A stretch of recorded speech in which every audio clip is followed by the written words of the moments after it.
સ્વાગત છે તમારું। આજના વિડીયોમાં આપણે વાત કરવાના છે કે તમે માનવ કલ્યાણ યોજનાની અંદર ઓનલાઈન ફોર્મ ભરીને વિવિધ સાધનોની ખરીદી ઉપર સહાયતા મેળવવા માંગો છો તો આ વિડીયોમાં હું તમને સ્ટેપ બાય સ્ટેપ પ્રોસેસ જણાવીશ કે તમે ઓનલાઈન માનવ કલ્યાણ યોજનાની અંદર ફોર્મ કેવી રીતે ભરી શકો છો। તો એ પહેલાં જો તમે ચેનલ પર નવા છો તો ચેનલને સબસ્ક્રાઇબ કરી લેજો। ચલો વિડીયોની શરૂઆત કરીએ અને જાણીએ કે તમે ઓનલાઈન માનવ કલ્યાણ યોજનાની અંદર ફોર્મ કેવી રીતે ભરી શકો છો। તો ઓનલાઈન ફોર્મ ભરવા માટે તમારે સૌપ્રથમ મોબાઈલની અંદર ગૂગલમાં જવાનું હોય છે અને ગૂગલમાં જઈને સર્ચ કરવાની હોય છે વેબસાઇટ ઈ કુટીર। જેવું તમે ઈ કુટીર વેબસાઇટ સર્ચ કરશો નીચે તમે જોઈ શકો છો ઈ કુટીરની જે ઓફિશિયલ વેબસાઇટ છે ગવર્મેન્ટની એ તમને જોવા મળશે, જેની અંદર માનવ કલ્યાણ યોજના પર નીચે લખેલું છે। આપણે વેબસાઇટના મેઇન પેજ પર આપણે ક્લિક કરવાનું છે ઓનલાઈન ફોર્મ ભરવા માટે। તો જેવું તમે વેબસાઇટ પર આવશો તમે જોઈ શકો છો અહીંયા લેંગ્વેજ ઇંગ્લિશ છે, અહીંયા જોઈ શકો છો આ લેંગ્વેજ ઇંગ્લિશ છે। આપણે અહીંયા જે ચેન્જ કરવા માંગતા હોય લેંગ્વેજ તો તમે ગુજરાતી અહીંયા કરી શકો છો। જેવું તમે લેંગ્વેજની અંદર ગુજરાતી કરી દેશો એટલે વેબસાઇટની અંદર જે પણ અહીંયા લખેલું છે બધું જ અહીંયા ગુજરાતીમાં થઈ જશે। હવે અહીંયા માનવ કલ્યાણ યોજનાની અંદર ફોર્મ ભરવા માટે આપણે નીચે જવાનું છે અને જોઈ શકો છો નાગરિકનું લોગિન। તો આપણે માનવ કલ્યાણ યોજનાની અંદર ફોર્મ ભરવા માટે તેનું ફોર્મ અહીંયા ઓપન કરવું પડશે। તો ફોર્મ ઓપન કરવા માટે આપણે અહીંયા લોગિન કરવું પડશે। પણ જો તમે પહેલી વાર આ વેબસાઇટ પર આવ્યા છો તો તમે અહીંયા લોગિન નહીં કરી શકો, કેમ કે લોગિન કરવા માટે આપણે અહીંયા યુઝર આઈડી જોઈતો હોય છે ને પાસવર્ડની જરૂર પડતી હોય છે। તમે જોઈ શકો છો યુઝર આઈડી અને પાસવર્ડ જો તમારી પાસે હશે તો તમે આ વેબસાઇટની અંદર લોગિન કરી શકશો। એટલે લોગિન કરવા માટે આપણે સૌપ્રથમ રજિસ્ટ્રેશન કરવું પડશે। રજિસ્ટ્રેશન કરવા માટે તમારે નીચે જવાનું છે, અહીં જોઈ શકો છો નવા યુઝર માટે અહીં ક્લિક કરો, તે ઓપ્શન પર તમારે ક્લિક કરવાનું છે રજિસ્ટ્રેશન કરવા માટે। જો તમે ક્લિક કરશો એટલે તમારું અહીંયા રજિસ્ટ્રેશન થશે, તમારી અહીંયા પ્રોફાઇલ બનશે। તમે અહીંયા નીચે જશો તમે જોઈ શકો છો તમારું અહીંયા પહેલાં તો પૂરું નામ પૂછવામાં આવશે અંગ્રેજીની અંદર, તમારો આધાર કાર્ડ નંબર અહીંયા માંગવામાં આવશે। નીચે તમે જશો તમારે અહીંયા લિંક સિલેક્ટ કરવાનું છે, પુરુષ છે કે સ્ત્રી છો, તમારી જે ડેટ ઓફ બર્થ છે એ તમારે સિલેક્ટ કરવાની છે। અહીંયા મોબાઈલ નંબર તમારો એન્ટર કરવાનો છે અને એક ઈમેલ તમારો અહીંયા એન્ટર કરવાનો છે અને એક પાસવર્ડ તમારે અહીંયા બનાવવાનો હોય છે, જે પાસવર્ડ તમારે નોંધીને રાખવાનો છે, કેમ કે એ જ પાસવર્ડનો યુઝ કરીને આપણે વેબસાઇટની અંદર લોગિન કરીશું। તો આપણે જેવું નીચે જશો તો અહીંયા પાસવર્ડની ફરી તમારે એક વાર પુષ્ટિ કરવાની છે, જે તમે પાસવર્ડ ઉપર લખો છો એ છે એ સેમ પાસવર્ડ તમારે અહીંયા લખવાનો છે। અહીંયા કેપ્ચા કોડ આપેલો છે, તમે જોઈ શકો છો જે ગણતરીનો છે 2+6, તો અહીંયા 8 એમ કરીને તમારે બોક્સમાં કેપ્ચા લખી લેવાનો છે અને નોંધણી કરો તે બટન પર તમારે ક્લિક કરવાનું છે।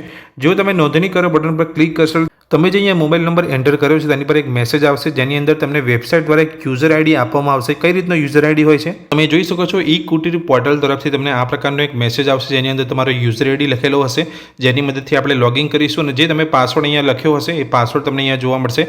તો આ યુઝર આઈડી અને આ પાસવર્ડની મદદથી આપણે હવે જ્યારે રજિસ્ટ્રેશન કરી લીધું છે તો આપણે વેબસાઇટની અંદર લોગિન કરીશું।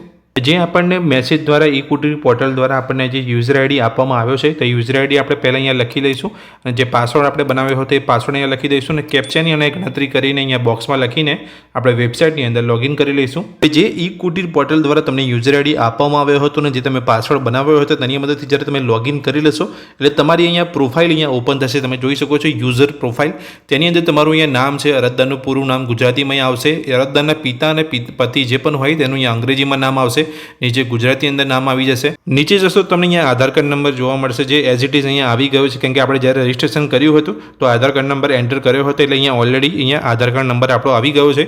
નીચે જશો તો અરજદારની જન્મ તારીખ આપણે પહેલાં અહીંયા યુઝ કરી હતી રજિસ્ટ્રેશન કરતી વખતે, એટલે અહીંયા જન્મ તારીખ પણ આવી ગઈ છે। હવે તમારી અરજદારની જે જાતિ હોય તમારે અહીંયા સિલેક્ટ કરવાની છે, જે પણ તમારી જાતિ હોય, કેમ કે આપણે અહીંયા વેબસાઇટ પર આપણી એક પ્રોફાઇલ બનાવી રહ્યા છે। જો તમે અહીંયા પ્રોફાઇલ બનાવશો જેની અંદર બધી જ માહિતી અહીંયા આપી દેશો તો જ્યારે આપણે માનવ કલ્યાણ યોજનાની અંદર ફોર્મ ભરીશું તો જે અહીંયા માહિતી માગવામાં આવી હશે માનવ કલ્યાણ યોજનાના ફોર્મની અંદર, તો જે અહીંયા માહિતી આપણે ભરી છે એ એઝ ઇટ ઇઝ ત્યાં કોપી કરી લેશે, એટલે આપણે વધારે માહિતી ત્યાં ભરવાની નહીં રહે। એટલે જ્યારે પણ તમે પ્રોફાઇલ અહીંયા યુઝર પ્રોફાઇલ અહીંયા બનાવો છો વેબસાઇટ ઉપર તો બધી જ તમારે માહિતી આપી દેવાની છે, ફોટો પણ તમારે અહીંયા અપલોડ કરી દેવાનો છે।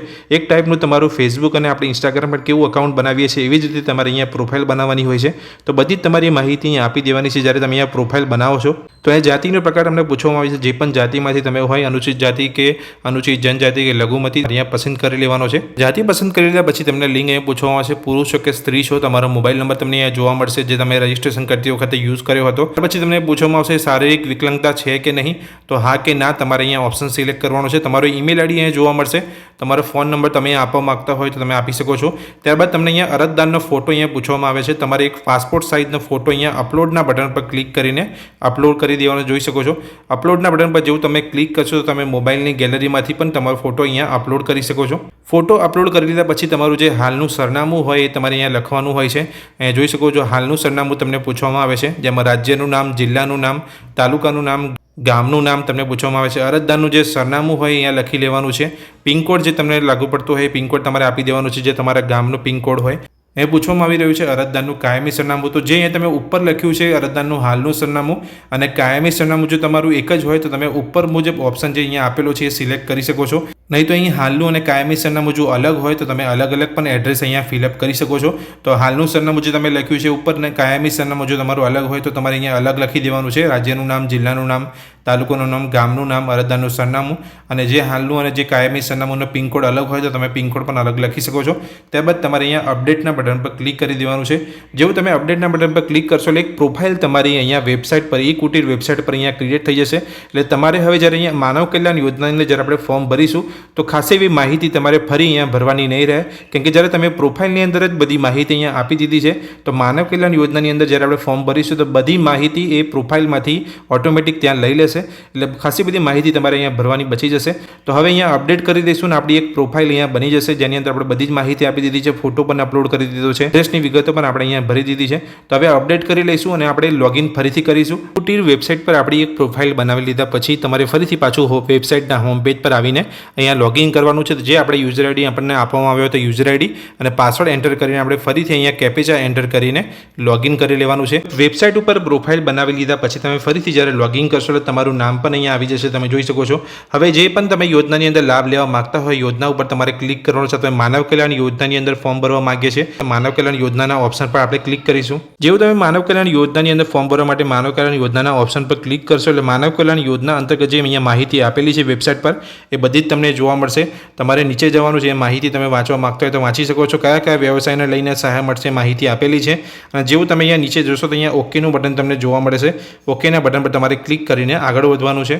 જેવું તમે ઓકેના બટન પર ક્લિક કરીને આગળ વધશો એટલે માનવ કલ્યાણ યોજનાનું અહીંયા ફોર્મ ઓપન થઈ ગયું છે. 4 સ્ટેપની અંદર તમારે અહીંયા ફોર્મ ભરવાનું હોય છે. તમે જોઈ શકો છો. પહેલા સ્ટેપની અંદર તમારી જે વ્યક્તિગત માહિતી અહીંયા આપવાની હોય છે, અરજીની વિગતો તમારે આપવાની હોય છે, દસ્તાવેજોની વિગતો અહીંયા આપવાની હોય છે અને નિયમ અને શરતો પર ક્લિક કરીને તમે માનવ કલ્યાણ યોજનાની અંદર ફોર્મ ભરી શકો છો. હું તમને અહીંયા સ્ટેપ બાય સ્ટેપ સમજાવીશ કે તમે માનવ કલ્યાણ યોજનાની અંદર ફોર્મ કેવી રીતે ભરી શકો છો. તો પહેલા સ્ટેપની અંદર આપણે અહીંયા વ્યક્તિગત માહિતી આપવાની છે પણ અહીંયા વેબસાઇટ પર આપણે ઓલરેડી અહીંયા પ્રોફાઇલ બનાવેલી છે એટલે વ્યક્તિગત માહિતી આપણે ઓલરેડી અહીંયા આપી દીધેલી છે. ખાસ કરીને 90% જે માહિતી છે એ વેબસાઇટ અહીંયા જે આપણે પ્રોફાઇલમાં જે માહિતી આપણે આપી છે ત્યાંથી એ લઈ લેશે. જોઈ શકો છો અહીંયા અરજદારનું પૂરું નામ તો અહીંયા વેબસાઇટે અહીંયા મારી પ્રોફાઇલમાંથી જ લઈ લીધું છે. અહીંયા અરજદારનું પિતાનું પતિનું જે પણ નામ હોય અહીંયા આપી દીધું છે. અરજદારની લિંગ, અરજદારની જાતિ, અરજદારની જન્મ તારીખ અહીંયા આવી ગઈ છે. અરજદારનું જે આધાર કાર્ડ નંબર હોય એ પણ અહીંયા એઝ ઇટ ઇઝ એ પ્રોફાઇલમાંથી વેબસાઇટ દ્વારા અહીંયા લઈ લેવામાં આવશે. દિવ્યાંગ છે કે નહીં તે અહીંયા આવી જશે. અરજદારનો ફોન નંબર પણ અહીંયા આવી જશે. અરજદારનું પૂરું નામ આપણે અહીંયા પ્રોફાઇલની અંદર આપેલું છે. અરજદારને પિતા કે પતિનું નામ ગુજરાતીમાં એ પણ આપણે આપેલું છે. અરજદારની ઉંમર પણ અહીંયા આવી જશે. રેશન કાર્ડ નંબર જે તમારો હોય એ તમારે અહીંયા લખવાનો હોય છે. અરજદારનો જે મોબાઈલ નંબર હોય અહીંયા આપવાનો હોય છે. અરજદારનું ઈમેલ આઈડી, ઈમેલ આઈડી પણ આપણે જ્યારે પ્રોફાઇલ બનાવી હતી તો એ ઈમેલ આઈડી આપ્યો હતો તો એઝ ઇટ ઇઝ ત્યાંથી કોપી કરીને અહીંયા માહિતી બધી જ અહીંયા આવી જશે. તો ખાસી કરીને માહિતી અહીંયા બચી જશે. એટલે મેં તમને કીધું કે જ્યારે પણ આપણે અહીંયા લોગિન કરીએ છીએ, જ્યારે પણ આપણે અહીંયા રજિસ્ટ્રેશન કરીએ છીએ વેબસાઇટની અંદર તો આપણે જ્યારે પ્રોફાઇલ આપણે બનાવીએ છીએ તો બધી જ માહિતી આપી દેવાની છે. કેમ કે તે ફરીથી આપણે માહિતી ભરવામાં આપણે બચી જઈશું. એઝ ઇટ ઇઝ અહીંયા જ્યારે આપણે ફોર્મ ભરીશું તો બધી જ માહિતી એ આપણી પ્રોફાઇલમાંથી લઈ લેશે. તો એ બધી જ માહિતી 90% માહિતી અહીંયા લઈ લીધી છે. આપણે રેશન કાર્ડ નંબર એકલો અહીંયા એડ કરવાનો રહ્યો છે અને આપણો જે અહીંયા ફોટો આપણે અહીંયા અપલોડ કર્યો હતો પ્રોફાઇલ બનાવતી વખતે એ ફોટો પણ અહીંયા ફોર્મની અંદર તેને લઈ લીધો છે.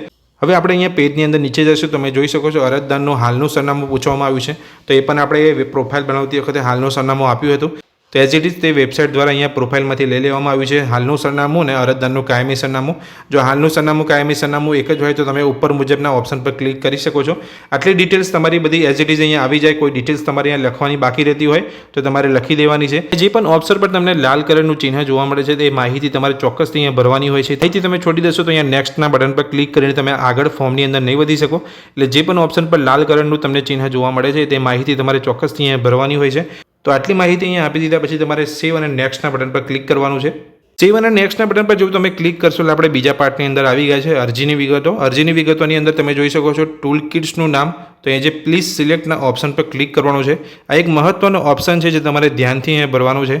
જે પણ વ્યવસ્થા સાથે તમે જોડાયેલા છો અને આ યોજનાની અંદર જે પણ સાધન ખરીદી પર તમે લાભ લેવા માંગો છો તો જે તમને લગતો જે વ્યવસાય છે એ તમારે અહીંયા સિલેક્ટ કરવાનો હોય છે. પ્લીઝ સિલેક્ટના ઓપ્શન પર આપણે ક્લિક કરીશું. જેવું તમે પ્લીઝ સિલેક્ટના ઓપ્શન પર ક્લિક કરશો તો તમને ખ્યાલ છે કે માનવ કલ્યાણ યોજનાની અંદર અત્યારે 10 વ્યવસાયને લઈને સહાય મળી રહી છે. તો 10 વ્યવસાયની અંદરથી તમે કયા વ્યવસાય સાથે જોડેલા છો તે ઓપ્શન તમારે સિલેક્ટ કરવાનો છે. તમે જોઈ શકો છો સેન્ટિંગ કામ, ભરતકામ, પ્લમ્બર, બ્યુટી પાર્લર, જે પણ વ્યવસાય સાથે તમે જોડાયેલા હોય એ વ્યવસાયને તમારે અહીંયા ક્લિક કરવાનો છે, એટલે કે સિલેક્ટ કરવાનો છે. તમારું જે પણ વ્યવસાય સિલેક્ટ કરી દીધા પછી તમારું જે શૈક્ષણિક અહીંયા છે, કેટલું ભણ્યા છો તમે એ તમારે અહીંયા સિલેક્ટ કરવાનું છે. તમને ટેકનિકલ કોઈ નોલેજ છે તો તમારે અહીંયા સિલેક્ટ કરવાનું છે, તેની માહિતી અહીંયા આપવાની છે. સાથે નીચે જશો તમે જોઈ શકો છો 3 પૈકી કોઈ એક વિગત તમારે અહીંયા ભરવાની છે.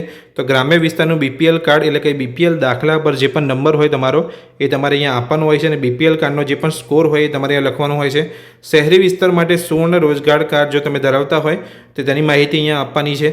કુટુંબની વાર્ષિક આવક કેટલી છે એ તમારે અહીંયા લખવાની હોય છે. જે પણ તમારા અહીંયા આવકના દાખલા ઉપર લખેલી હોય એ આવક તમારે અહીંયા લખવાની હોય છે. સાથે નીચે જશો તો ધંધાની વિગત તમારે અહીંયા આપવાની હોય છે. ધંધાની વિગતની અંદર જે પણ તમે વ્યવસાય સાથે જોડેલા છો એ તમારે અહીંયા લખવાનું છે. અરજદારનો ધંધો વારસાગત છે કે નહીં, હા કે નહીં, તમે પણ ઓપ્શન હોય તમારે સિલેક્ટ કરવાનો છે. ઈ શ્રમ કાર્ડ નંબર તમારે અહીંયા લખવાનો હોય છે. જો તમારી પાસે ઈ શ્રમ કાર્ડ નંબર નથી તો ઈ શ્રમ કાર્ડ કેવી રીતે બનાવી શકાય તેની પર મેં એક અલગથી ચેનલ પર વિડીયો બનાવેલો છે, જે જોઈને તમે ઈ શ્રમ કાર્ડ ઓનલાઈન માત્ર 10 મિનિટની અંદર બનાવી શકો છો. તો ઈ શ્રમ કાર્ડ નંબર તમારે અહીંયા લખવાનો હોય છે. સાથે નીચે જશો તમે જોઈ શકો છો ફેમિલી આઈડી તમને પૂછવામાં આવ્યું છે, એ જે ફરજિયાત નથી, તેની પર લાલ કલરનું કોઈ ચિહ્ન નથી, એટલે તમે નહીં આપો, તમારી પાસે નહીં હોય તો પણ ચાલી જશે. સાથે અરજદારનો જે ક્ષેત્ર એટલે કે ગ્રામીણ વિસ્તારની અંદર રહે છે કે શહેરી વિસ્તારની અંદર એ તમારે ઓપ્શન અહીંયા સિલેક્ટ કરવાનો છે. તાલીમની જરૂર છે કે નહીં, તમે તાલીમ લેવા માગો છો કે નહીં, તો હા કે ના પર તમારે અહીંયા ક્લિક કરવાનું છે. લોનની જરૂર છે કે નહીં, તો તમારે હા કે ના પર તમારે અહીંયા ક્લિક કરવાનું છે. રાજ્યનું નામ તમારું અહીંયા લખવાનું છે. જિલ્લાનું નામ તમારે અહીંયા સિલેક્ટ કરવાનું છે. તાલુકો તમારે અહીંયા સિલેક્ટ કરવાનો છે. ગામનું નામ, વોર્ડનું નામ જે હોય તે તમારે સિલેક્ટ કરવાનું છે. સરનામું તમારે અહીંયા આપવાનું છે. પિનકોડ તમારે અહીંયા લખીને સેવ અને નેક્સ્ટના બટન પર ક્લિક કરી દેવાનું છે. જેવું સેવ અને નેક્સ્ટના બટન પર ક્લિક કરશો એટલે આપણે એપ્લિકેશનની અંદર એટલે કે ફોર્મની અંદર ત્રીજા સ્ટેપની અંદર આવી ગયા છે, જેની અંદર આપણે ડોક્યુમેન્ટ અપલોડ કરવાના છે. જે પણ દસ્તાવેજો તમને લાગુ પડતા હોય અહીંયા અપલોડ કરવાના હોય છે. તો અહીંયા જોઈ શકો છો સેલ્ફ ડિક્લેરેશન ફોર્મની પ્રિન્ટઆઉટ ડાઉનલોડ કરી શકો છો. અહીંયાથી સેલ્ફ ડિક્લેરેશન ફોર્મ તમે પ્રિન્ટઆઉટ ડાઉનલોડ કરીને તમે ફોર્મ કેવી રીતે ભરી શકો છો બધી જ માહિતી સાથે મેં એક વિડીયો અલગથી ચેનલ પર બનાવેલો છે, જે વિડીયો અંદર મેં તમને બતાવ્યું છે કે તમે સેલ્ફ ડિક્લેરેશન ફોર્મ તમે કેવી રીતે ભરી શકો છો. હવે નીચે જશો તમે જોઈ શકો છો અરજદારે અપલોડ કરવાના જરૂરી દસ્તાવેજો અને તેની નકલો જોવા માટે અહીં ક્લિક કરો. તો અહીં જોઈ શકો છો રેશન કાર્ડ, આવકનો દાખલો અને આધાર કાર્ડ, તેની નકલો એટલે કે સ્કેન કરીને તમારે અહીંયા અપલોડ કરવાનો હોય છે. દરેક વસ્તુ તમારે ઓનલાઈન જ અપલોડ કરવાની હોય છે. અહીં જોઈ શકો છો આધાર કાર્ડની નકલ, તો જે તમારું અહીંયા આધાર કાર્ડ હોય તેને બંને બાજુથી સ્કેન કરીને તમારે અહીંયા અપલોડ કરવાનું હોય છે. તો અહીંયા ચૂઝ ફાઇલનો ઓપ્શન તમને જોવા મળે છે. તેની પર જેવું તમે ક્લિક કરશો એટલે જ્યાંથી પણ તમે મોબાઈલની અંદર સ્કેન કરીને રાખ્યું હોય તો તમે કોમ્પ્યુટરની અંદર અહીંયા ઓનલાઈન ફોર્મ ભરો છો તો ત્યાં તમારે સ્કેન કરીને અહીંયા સેવ કરી લેવાનો હોય છે. ત્યાંથી તમારે સિલેક્ટ કરીને તમે અહીંયા અપલોડ કરી શકો છો. એ જ રીતે તમે બધા જ ડોક્યુમેન્ટને તમારે અહીંયા સ્કેન કરીને અપલોડ કરવાના હોય છે. તો નીચે તમે જોઈ શકો છો રેશન કાર્ડના પ્રથમ પાનની તથા બીજા પાનની પ્રમાણિત નકલ, જેમાં આપના નામનો સમાવેશ થયેલો હોય. રેશન કાર્ડની પહેલા પાનની અને બીજું પાન જે તમારે અહીંયા સ્કેન કરીને તમારે અહીંયા અપલોડ કરવાનું હોય છે, જેની અંદર તમારું પણ નામ હોવું જોઈએ રેશન કાર્ડની અંદર. ઉંમરનો પુરાવો પણ તમારે અહીંયા આપવાનો હોય છે. તમે જોઈ શકો છો ઉંમરનો પુરાવાની અંદર તમે જન્મનો દાખલો, આધાર કાર્ડ, પાન કાર્ડ, ચૂંટણી કાર્ડ, શાળા છોડ્યાનું પ્રમાણપત્ર પૈકી કોઈ પણ એક અહીંયા પુરાવો અહીંયા તમે સ્કેન કરીને અપલોડ કરી શકો છો. સાથે તમારે અહીંયા સેલ્ફ ડિક્લેરેશનનું ફોર્મ તમારે સ્કેન કરીને અપલોડ કરવાનું હોય છે. સેલ્ફ ડિક્લેરેશનનું ફોર્મની પ્રિન્ટ તમારે ડાઉનલોડ કરીને ત્યાં ફોર્મ ભરીને તમારે સ્કેન કરીને અહીંયા અપલોડ કરવાની હોય છે. સાથે તમારો ઈ શ્રમ કાર્ડ નંબર તમારે અહીંયા લખવાનો હોય છે અને ચૂઝ ફાઇલના ઓપ્શન પર ક્લિક કરીને તમારું ઈ શ્રમ કાર્ડની જે પણ કોપી હોય તેને સ્કેન કરીને અહીંયા અપલોડ કરવાની હોય છે. સાથે જો તમને અહીંયા લાગુ પડતું હોય જાતિનો દાખલો તો તમારે જાતિનો દાખલાનો નંબર અહીંયા લખવાનો હોય છે અને તે જાતિનો દાખલો પણ તમારે અહીંયા અપલોડ કરી લેવાનો છે. ફોર્મ ભરતી વખતે જે પણ ડોક્યુમેન્ટ તમે અહીંયા અપલોડ કરો છો તેની સાઇઝ 10 MB થી ઓછી હોવી જોઈએ. તમે જોઈ શકો છો અહીંયા કે upload document are less than 10 MB, એટલે જે પણ ડોક્યુમેન્ટ તમે અહીંયા સ્કેન કરીને અપલોડ કરો છો તમારે અહીંયા ચેક કરી લેવાનું છે કે તેની સાઇઝ 10 MB થી ઓછી હોય. કેમ કે જ્યારે તમે અહીંયા અપલોડ કરો તો એ ડોક્યુમેન્ટની સાઇઝ જો 10 MB થી વધારે હશે તો અપલોડ નહીં થાય. તેથી તમારે ચેક કરી લેવાનું છે કે જે પણ તમે ડોક્યુમેન્ટ અપલોડ કરો તેની સાઇઝ 10 MB થી ઓછી હોય. બીજી એક બાબતનું જે તમારે ધ્યાન રાખવાનું છે કે અરજદારે ફક્ત અસલ દસ્તાવેજોની સ્કેન કરેલી નકલ જ સબમિટ કરવાની રહેશે. કોઈ ઝેરોક્સ કરેલી જો તમારી પાસે હોય નકલ, તેને સ્કેન કરીને તમારે અપલોડ નથી કરવાની. જે તમારી પાસે ઓરિજિનલ કોપી હોય, જે પણ ડોક્યુમેન્ટ તમે અહીંયા અપલોડ કરો છો એ ઓરિજિનલ જે કોપી હોય તેને જ સ્કેન કરીને તમારે અપલોડ કરવાની છે. ઝેરોક્સને તમે સ્કેન કરીને અપલોડ કરશો તો એ માન્ય નહીં ગણાય, એટલે એ વાતનું તમારે ધ્યાન રાખવાનું છે. જાતિનો દાખલો અપલોડ કરી દીધા પછી તમારે અહીંયા આવકનો દાખલો અપલોડ કરવાનો છે. ગ્રામ્ય વિસ્તારના BPLનો દાખલો સ્કોર નંબર સાથે અથવા શહેરી વિસ્તાર માટે સુવર્ણ કાર્ડની નકલ, આવકનો દાખલો, સરકાર સરકારશ્રી દ્વારા અધિકૃત કરેલો અધિકારનો અહીંયા આવકના દાખલાનો નંબર અને અહીંયા આવકનો દાખલો તમારે સ્કેન કરીને અપલોડ કરી દેવાનો છે. તો અહીંયા આપણા જે પણ ડોક્યુમેન્ટ અહીંયા અપલોડ કરવાના છે એ વિશે મેં તમને વાત કરી. એ બધા જ ડોક્યુમેન્ટને તમારે અહીંયા સ્કેન કરીને અપલોડ કરી લેવાના છે.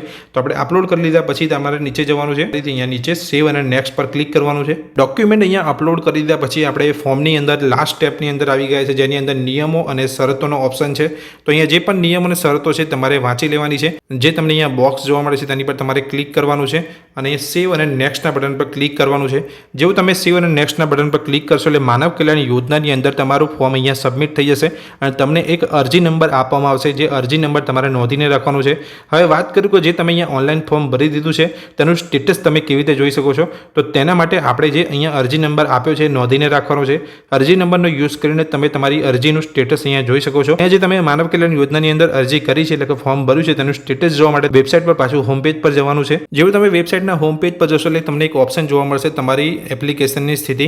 તો અહીંયા તમારી અરજીનું સ્ટેટસ જોવા માટે કે તમારી અરજી મંજૂર થઈ છે કે ના મંજૂર તેનું સ્ટેટસ જોવા માટે આ ઓપ્શન પર તમારે ક્લિક કરવાનું છે. તમે ઓપ્શન પર ક્લિક કરશો એટલે તમારી પાસે તમારો જે અહીંયા અરજી નંબર માંગવામાં આવશે અને તમારી જન્મ તારીખ અહીંયા માંગવામાં આવશે. તમારે વ્યૂ સ્ટેટસના ઓપ્શન પર ક્લિક કરવાનું છે. જેવું તમે વ્યૂ સ્ટેટસના ઓપ્શન પર ક્લિક કરશો એટલે તમે જોઈ શકો છો તમારો અરજી નંબર અહીંયા આવી જશે, યોજનાનું નામ આવી જશે, અરજદારનું નામ આવી જશે અને સ્થિતિ તમને અહીંયા બતાવી દેશે કે તમારી અરજી મંજૂર થઈ છે કે નહીં. અહીંયા જે સ્ટેપની અંદર તમારી અહીંયા પ્રોસેસ થતી હોય છે તમારી અરજીની એ પ્રોસેસ તમને અહીંયા જોવા મળે છે. તો અરજીની સ્થિતિ અહીંયા તમે જોઈ શકો છો સ્થિતિની અંદર કે તમારી અરજી મંજૂર થઈ છે કે નહીં. તો આ રીતે તમે તમારી અરજીનું પણ સ્ટેટસ તમે આ રીતે ઓનલાઈન જ વેબસાઇટ પર જોઈ શકો છો.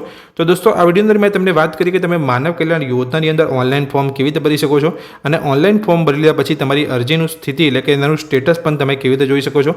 આ માહિતી જે મેં તમને આપી જો તમને ગમી હોય તો વિડીયોને લાઇક કરજો. ચેનલ પર નવા છો તો ચોક્કસથી ચેનલને સબસ્ક્રાઇબ કરી રાખજો. Thank you.